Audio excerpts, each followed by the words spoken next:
Well, we're live. So, welcome. This is the first episode of the Phill vlogs. So, uh, this is different from our Scuttlebutt with the Phill show, where we discussed science fiction, fantasy, and horror. And yeah, if you were here from that other episode, you'll know that we're doing a rebrand for the channel next year, and we'll be doing something that's a lot more sort of a change to the channel that I think will be good for it.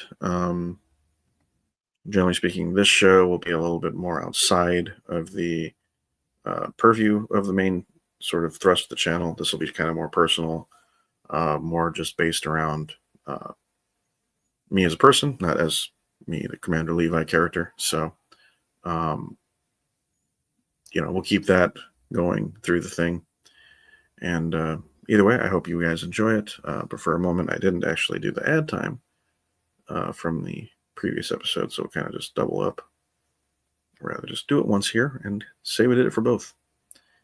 So anyway, with this, my ad time is Vega Aerospace, or the episode is brought to you, and the channel is brought to you by Vega Aerospace. Vega Aerospace, in space, no one can hear you. So without further ado, so for those of you who've never gone into the field of writing, normally what you do is, writing isn't something that you need a degree for. If you're a really good writer, it'll usually come from just reading a lot of things over the course of your lifetime. I've always maintained that it's not impossible to become a strong writer without any degrees. There's plenty of writers who have, so it's not impossible. At least for me, in my perspective, the purpose of me going through all these levels of schooling that I've gone through have been strictly to facilitate a better route for honing my skills as a writer, because I don't want to write to certain specific levels. I want to write to a very high level of standards. I don't want to write something that's something that people don't really have an idea for. I want to write stuff that's kind of part commercial, part literary. I think you can write perfectly good commercial literary fiction. I think anytime you go to Barnes and Noble and you see a lot of the bestsellers that are kind of on the new releases shelves, usually that stuff is really written to a high standard and is literary and is commercial, because it's the first thing a lot of people see as they walk into Barnes and Noble or any other kind of bookstore. So, I feel like there is a market for it. That's just kind of something that's not as publicized or even thought of as a market. And so I think that that is definitely, excuse me, that is definitely a plus for anybody's writing. Because if you can make something that's perfectly commercial, something that can sell, but also something that can get enough attention that certain discussions are had in the public eye or in private. And that's the kind of stuff I want to write. I want to write stuff that ignites conversations, that leads to very spirited debates even. That's probably some of the reason why I've been a very big proponent, especially at San Diego State as of recently, to introduce more of Ian M. Banks's The Culture novels to the coursework. I proposed a course for what they call ECL 220, The Art of Literature. And this would be a entire suite of, just focused on Ian M. Banks's The Culture novels. And my idea of it was so that we could focus strictly on, I believe it was Player of Games and selected pieces from the State of the Art short story collection that Ian M. Banks wrote. And we would also add a critical analysis that was written about the culture from, I believe, somebody named Simon Karate. And I think that would be pretty good. And then I would put in any other literary analysis or criticism or scholarly articles I could find that would be related to it. And unfortunately, I did not get the role as a professor or a teaching associate for ECL 220. I believe they thought it was too specific, and they want something that's a little more broader. And I guess, applicable to like the entire genre or the entire medium as a whole. So fiction in general. So it's the art of literature. So they wanted me to pick something that was more fitting to the entirety of the literature. So um, I am doing an ISA position as a sort of like a great freelance grader for that same class, ECL 220. But apparently the different versions of ECL 220 are sort of based around specific literary concepts. Like this specific class I'm in is about literary monsters. So you're learning about Frankenstein or Frankenstein's monster and Grendel. And so that's that specific focus. And so the meeting I had with one of the advisors for the MA program stated that when I go back to submit for an opening in ECL 220, that I would have to focus strictly on a broader subject. And so we kind of went back and forth on what that would even be. And I'm kind of settled on this idea of doing something about literary tyrants. And so we'll see how that goes. I mean, there's a lot of material for it. I mean, you have Philip K. Dick's Radio Free Abamoth, and then you have, I think, Parable of the Talents by Octavia Butler, or even Sinclair Lewis's It Can't Happen Here, or even Philip Roth's The Plot Against America. You have a lot of these different stories that I could pull from that I think would be very I think they're underappreciated in the literary space, and especially in the scholarly level in college. And so I would be very happy to explore that. And so this is to say that as part of my experience in my first semester at SDSU's MFA program, I've been able to do all kinds of, wear a lot of different hats. I've been able to do this ISA position. I've been able to do a teaching associate job as a Gen S 100C professor. And that is basically residential student success. So basically anybody who lives on campus, I would basically help facilitate high school kids who just graduated that following spring. So these are spring 2024 grads who entered into SDSU as freshmen. And I would help them, I would give them the tools to learn and facilitate a transition from high school to community or to college / university lifestyles. So I found it a very rewarding course. I'm still in the process of grading some assignments for that course. I've definitely been pretty pleased with the material. I think it's pretty easy to teach. It's not too hard to present. It's definitely not a class that I feel anyone should fail, but there are certain considerations that I've been doing my best to accommodate. So I've been doing my best there, but I have been offered a position to do another teaching associate job or another teaching associate role for RWS 200. So basically at SDSU, for whatever reason, the program is split. Like, as you have the rhetoric and writing studies department, and then you have the English and comparative literature department. And I think at any other school, these two things would be under one roof, under like a department of English or a department of literature. But for whatever reason, it's bifurcated between these two like silos, and it's kind of bizarre. I don't know why this is, but either way, I am now associated with teaching RWS 200 next semester.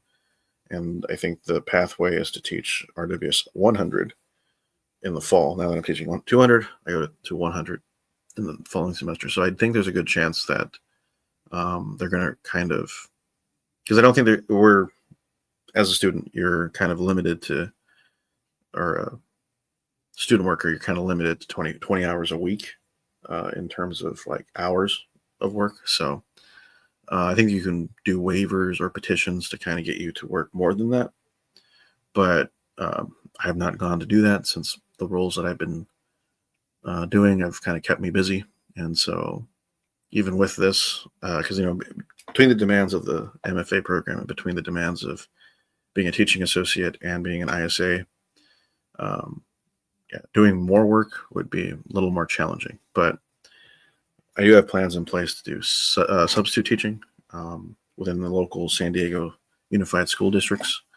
And that I think is exciting, but the process to do that is a little slow for me, for my taste. And so we'll get that addressed too. I don't know, the more I think about it and the more I've done with everything on campus, and this is just like work roles. And this is going to be very important for you if you plan to attend the San Diego State University MFA program.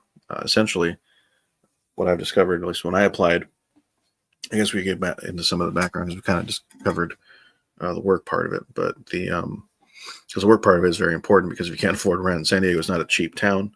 Obviously you'll have difficulties trying to, stay afloat there. So I'm lucky I manage with my fiance, and she works while I work. And so, we're able to make it a situation that kind of works for both of us. So thankfully that's been working so far. It's been kind of a challenge here and there between certain months, but I think we'll manage pretty well as we go forward, especially since San Diego might end up being like a hub for us moving forward. So kind of setting down roots here is semi-important. We'll see where things go, but obviously my past and getting to the program, I guess we can kind of cover these things. So in getting into the MFA program, I applied, or into all these MFA programs, I applied to 6 programs. I initially planned to apply for like 13 programs. Some of them included the University of Iowa, their workshop, the University of Michigan in Ann Arbor. And then I started realizing that I was going to apply to them anyway, with the intention of not attending them when I got into them. And I thought that was probably not a wise move in terms of economics, since these application fees are not cheap.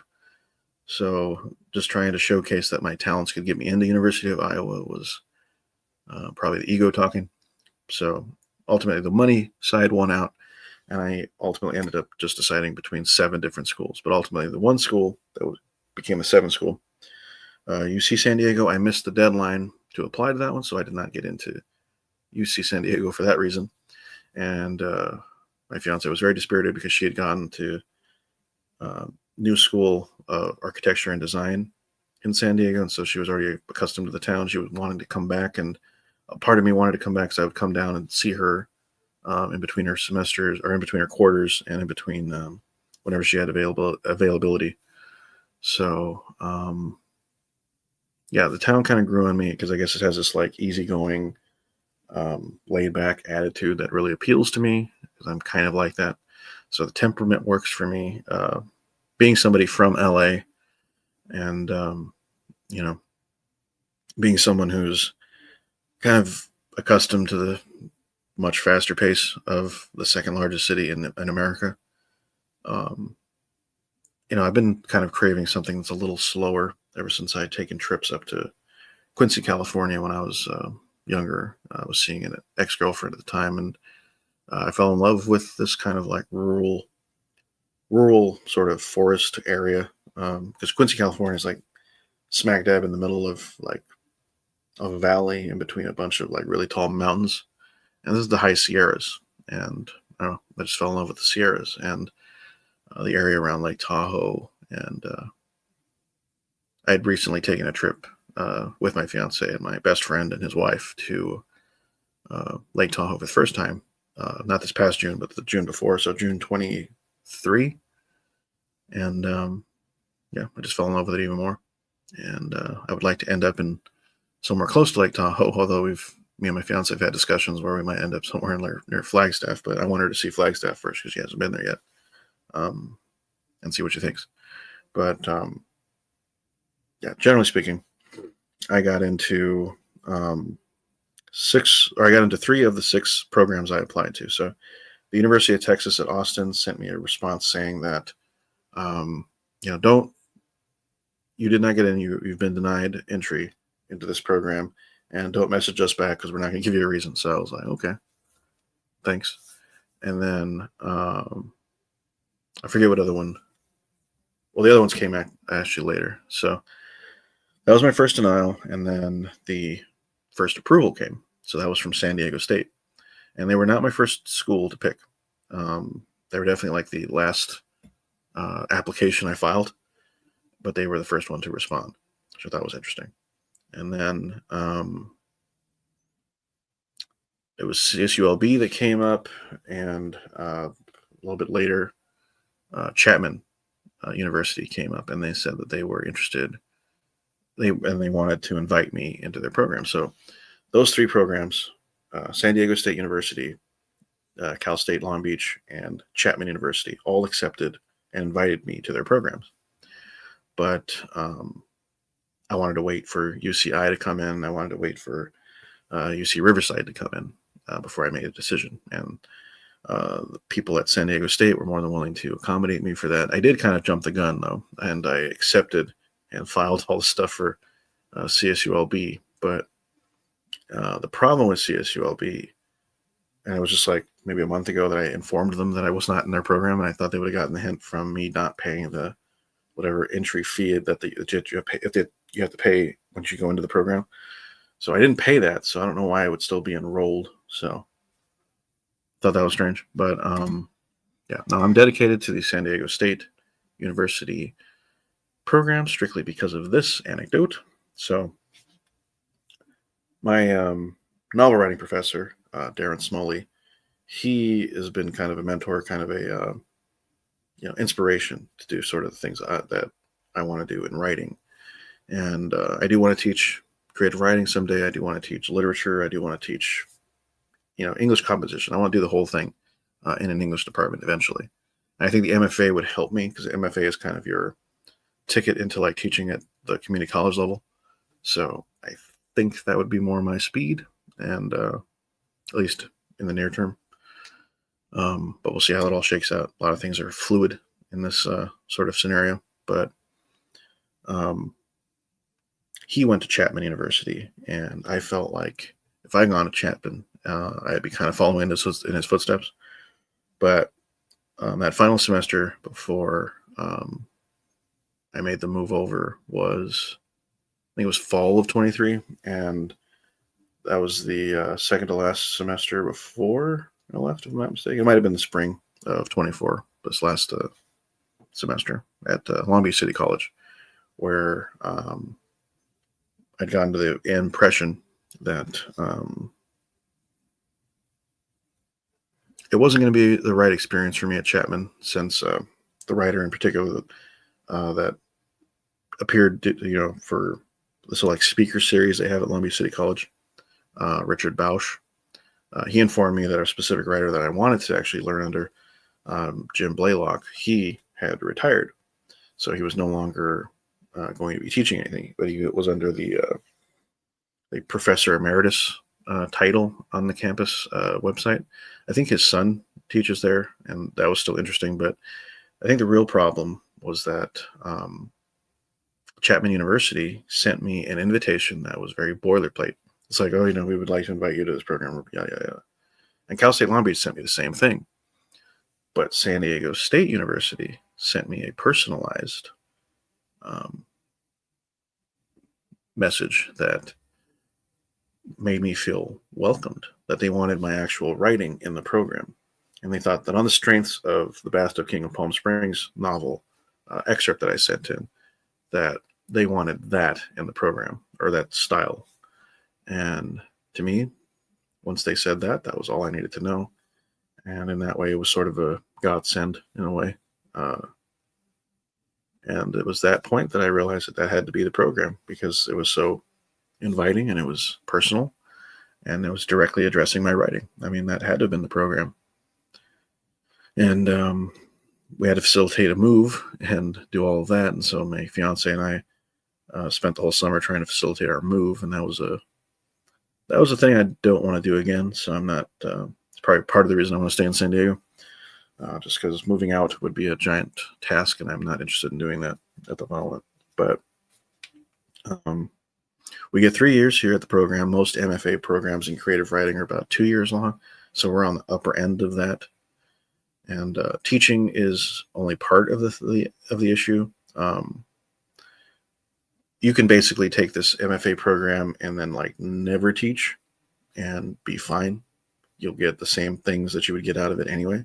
I know plenty of people in the program that are part of my cohort. It's based on a cohort model, so everybody that's there in your first semester will be there at the end, ideally, barring any issues on their part.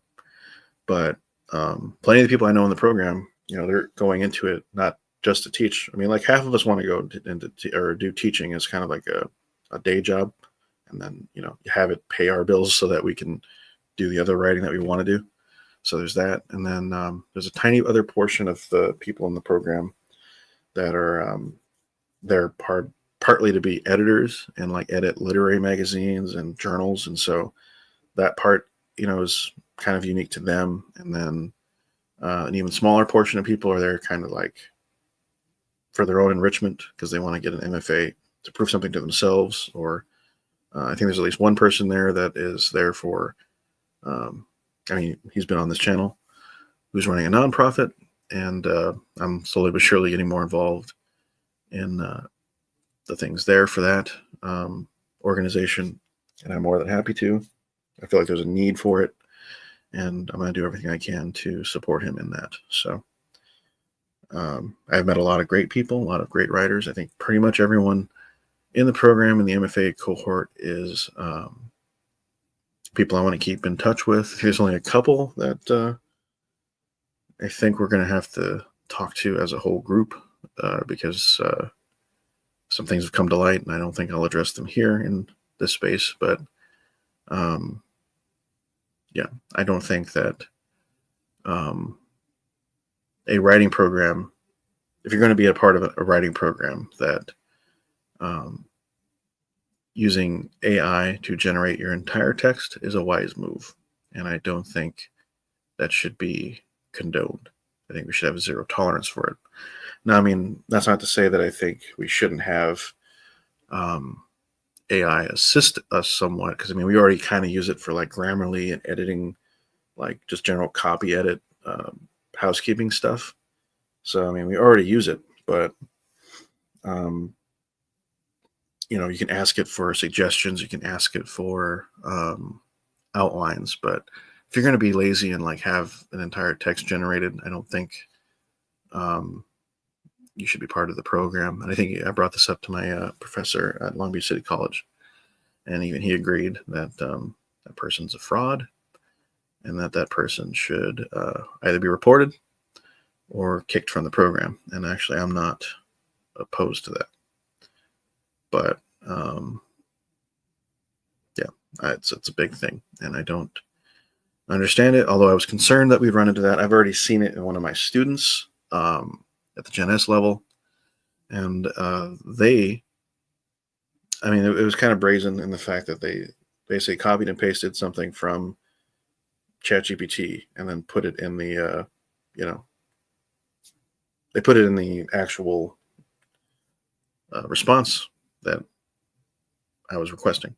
But the thing is, they didn't erase the 4.0 thing, which is the ChatGPT 4.0 signature at the bottom. And so, yeah, I didn't grade that. So my academic syllabus or syllabi thing is that I don't accept, things that are written by AI, but I will be okay with people who use AI to generate ideas or suggestions, or you make outlines. But if you're going to make text, especially when it's geared toward you and your experience, I think I do have a right to mark that person as a 0.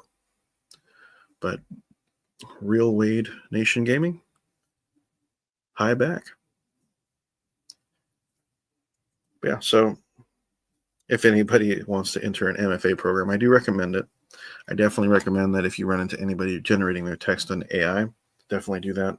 You can, I think the best AI detector is ChatGPT 0. So if you run into that anytime soon, definitely make sure that you keep that by your side. Definitely don't generate anything using it and then pass it off as your own. I've seen some wild stuff so far. So definitely don't keep that to yourself. But please comment, like, subscribe, do whatever you can to keep our channel growing. We'll be growing into the new year. This will be my permanent channel. This will be the specific show on the channel, the Phill vlog, where we discuss different things that are on my mind, or things that I've been thinking about. So, or things that are upcoming. So this will be our first episode, and then we'll be pretty much not doing another episode till next year. But I think that's okay. But regardless, you can find me on TikTok as well. TikTok, I don't do this kind of thing either. I do more politics. I do uh, sort of debates with people in TikTok lives, and I'll be doing that until TikTok goes down or changes hands, whatever the case may be for that. I'm definitely somebody who feels that certain things shouldn't stand, and I feel like both sides are the problem. So I'm kind of embracing this anti-establishment, anti-authoritarian worldview. Um, that's present in most of my writing. So if that doesn't appeal to you, and you're somebody who's uh, the opposite of that, this is definitely not the place for you. But I would encourage you to stick around. Maybe you will change your mind. But either way, you can find me all over the social medias. In my bio here on YouTube, you can look and see where you'll be able to find me elsewhere.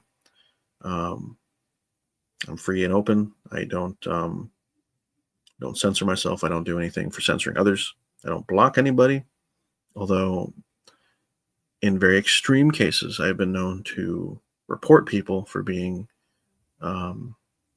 very unbecoming, and I think anybody should do that. So, yeah, it's not just an opinion of mine. But beyond that and beyond everything else, I do want to kind of dive in a little bit of my background before we close things out for this episode. So, I have 6 years of work at the Los Angeles Times newspaper. I started in 2017, and I was laid off in March of 2024, along with like 200 other people from our Olympic plant facility in Los Angeles. And ever since then, I've been, doing my best to make a name for myself in the media someplace. I've gotten more involved in Kickstarters, which have helped add film producing to my multi-hyphenate or multi-comet living right now, as I work to build my own resume in film and make my own movies eventually. We're probably not going to shoot anything of mine until well into next year, if not the year after that. I'm really hoping to connect more people, network, and invite people onto the channel to discuss all kinds of, a wide range of topics, generally related to, world building and science fiction, since that's generally my focus of writing at the moment. But no, I just think anybody who wants to enter into an MFA program, yes, it isn't for everyone, and it isn't something that I would recommend for people who are just kind of a hobbyist of writing or reading.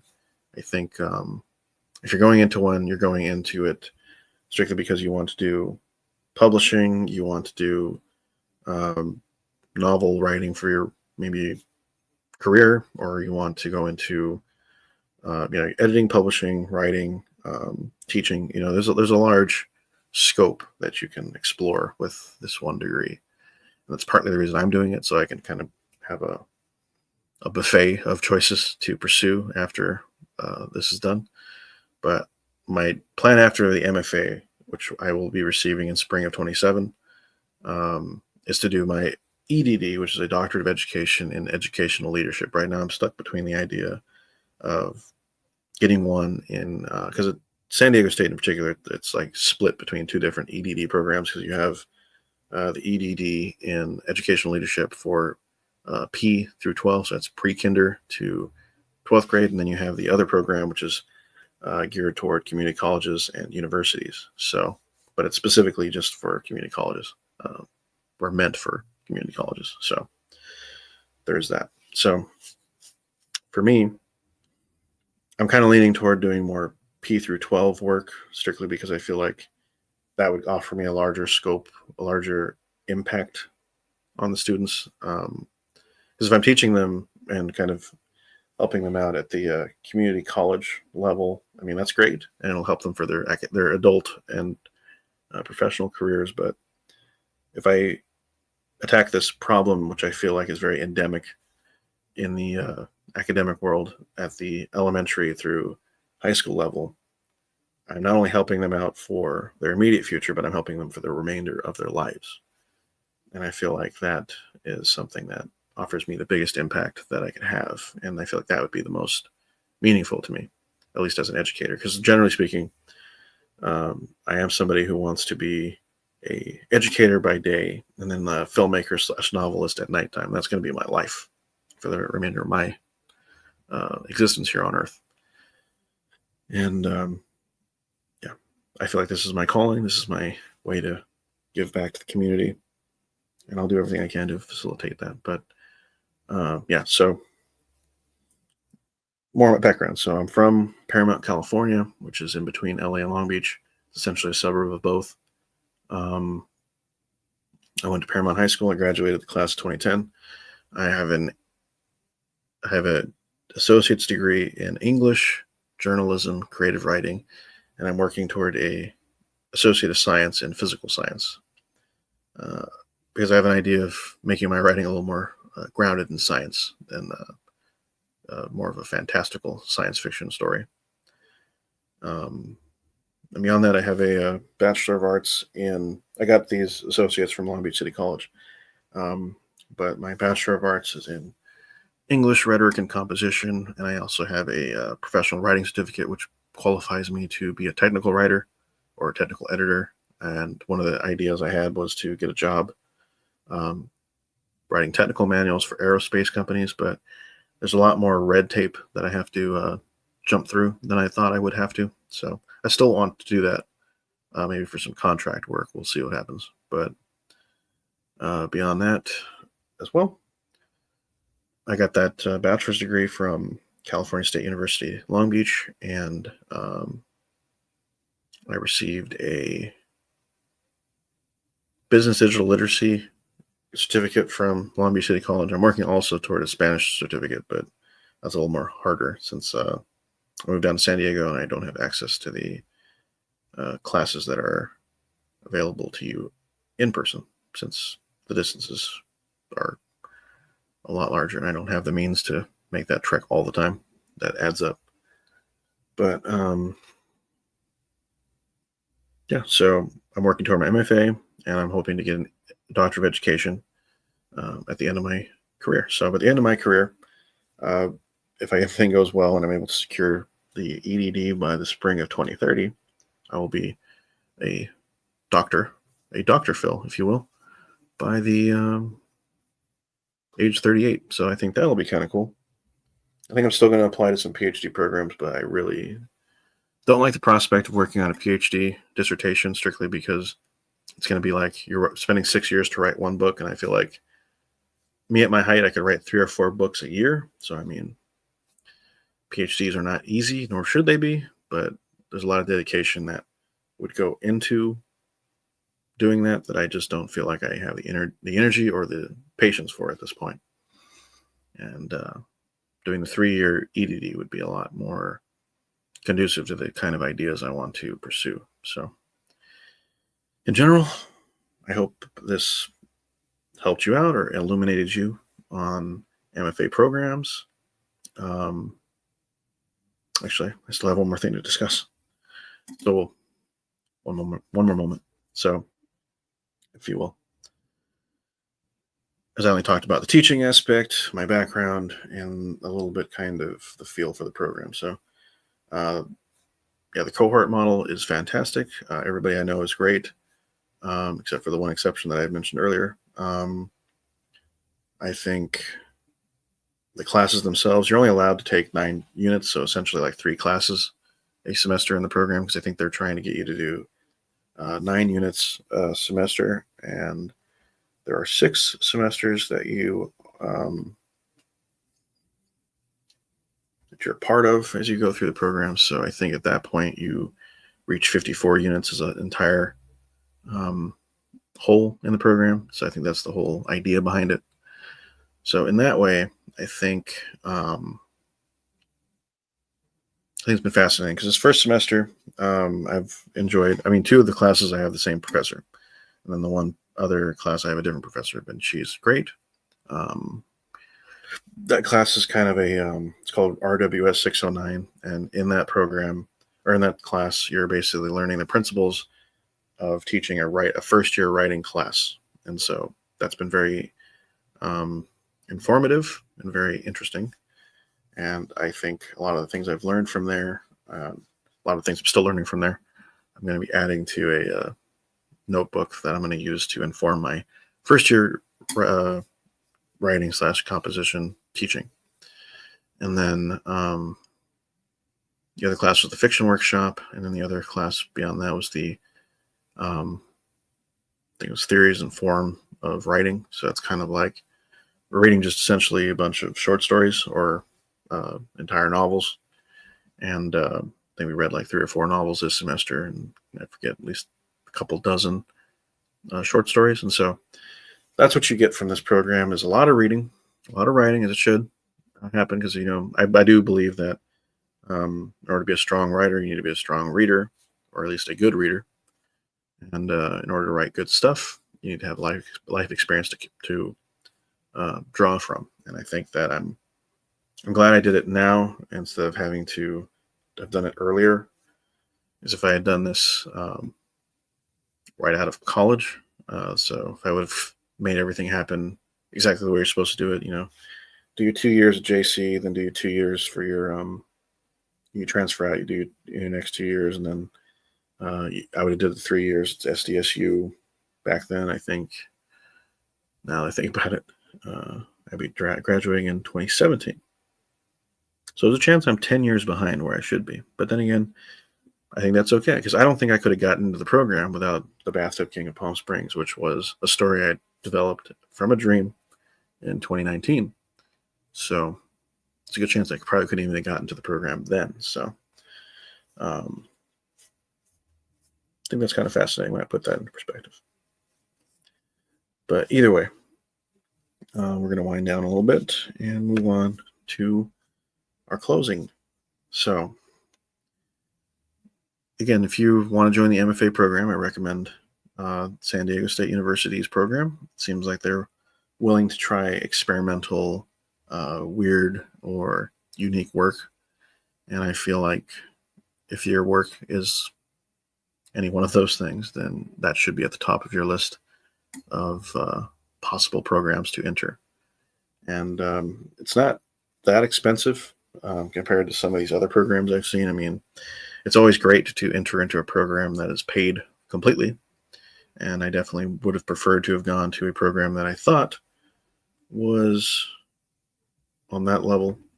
I mean, the University of Austin, or the University of Texas at Austin, I thought was a very great program, because the whole thing is just 3 years, but it's writing only. You don't have to teach.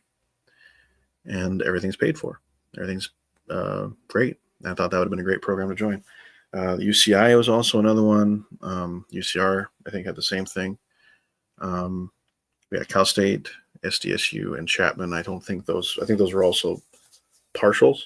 So you'd get paid from your financial aid or your student loans or scholarship money or the roles that you would take as a TA, ISA, or GA at campus. And so that was kind of the determining factor, I think, for many of us who decided to go to SDSU, was to have these opportunities that come kind of often, it seems.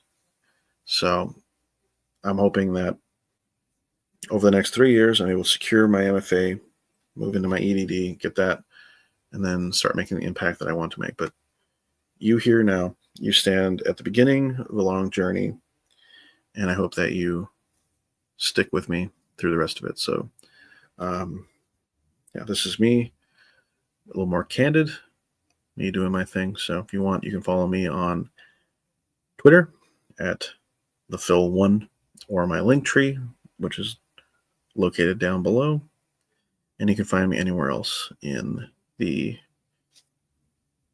internet world. But yeah, I think it's been fun. I hope this is informative for you. I was hoping to go to about an hour. I was actually hoping to have some guests on for this episode, but I was not able to secure that. So maybe next year.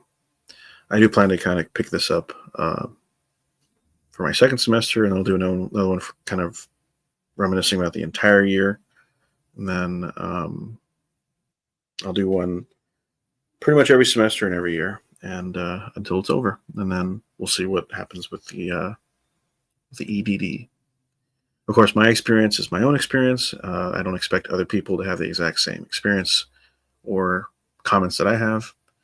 So either way, I recommend trying it out, applying, and seeing where things go. But either way, this will be our first episode of the Phill vlog, and we'll pick up the second episode next year in